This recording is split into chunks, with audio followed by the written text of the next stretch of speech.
அல்லரி நரேஷ் பச்சலம் அலின்ற ஒரு படம் வந்திருக்குங்க. ஸ்டோரி என்னன்னாக்கா, நம்ம அப்பாவை ரொம்ப அதிகமா நேசிக்கிற நம்ம ஹீரோ அப்பா 2வது ஒய்ஃப கூட போயிடுறாருங்க. அது அவரு கண்ணு முன்னாடி. அதை தாங்க முடியாம ஹீரோ ஸ்கூல்ல டிராப் அவுட் பண்ணிட்டு குடி குடி குடி குடின்னு சின்ன வயசுல இருந்து குடிச்சிட்டு லைஃபே நாசனம் பண்ணி நிற்கும்போது ஒரு பொண்ணு பாக்குறாரு. அதுதான் நம்ம ஹீரோயின். இந்த பொண்ணு ஓகே சொல்லிடுச்சுன்னா எல்லாம் விட்டுறேன்னு சொல்றாரு. அந்த பொண்ணு ஓகே சொல்லிடுது, எல்லாம் விட்டுறாரு. இது என்னடா ப்ராப்ளம் ஆச்சுனாக்கா, அவர் அப்பா இல்ல, அவர் அப்பா ஒரு இவங்க ஒரு கேஸ்ல போலீஸ் ஸ்டேஷன்ல போயிடுறாங்க. அவர் அப்பா விடுதலை பண்ண வராரு. அப்போ என்ன ஆச்சுன்னாக்கா, இது யாரு, எங்க அப்பா செத்து இந்த நாள் ஆகுது, இந்த கிழமை ஆகுதுன்னு சொல்லும் போது அவங்க அப்பா மேல செத்து போடுறான். அதுக்கு இவன் தலைக்கொல்லி கூட போடல. அதனால ஹீரோனோட அப்பா கேக்குறாரு, சரிப்பா நீ திருந்துட்ட எல்லாம் ஓகே, ஆனா உங்க கல்யாண பத்திரிக்கையில யாருது இனிஷியல் போடணும்? உங்க அப்பந்தான்.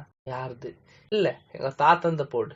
அதனால சண்டை ஆன ஹீரோ ஹீரோனை விட்டு போயிடுறாரு. இதுக்கப்புறம் அவங்க 2 பேரும் சேர்ந்தாங்களா இல்லையா, கிளைமேக்ஸ்ல ஹீரோக்கு என்ன ஆச்சு, இதுதான் ஓவராலா மூவியோட ஸ்டோரியே. இதுதான். அல்லரி வெறும் காமெடியா ரோல்ஸ மட்டும் பார்த்துட்டு சீரியஸா பாக்குறதுக்காக அல்லரி நரேஷ் வேற லெவல் எஃபர்ட் போட்டிருக்காரு. வேற லெவல், ரொம்ப நல்லாவே இருக்கு கூட.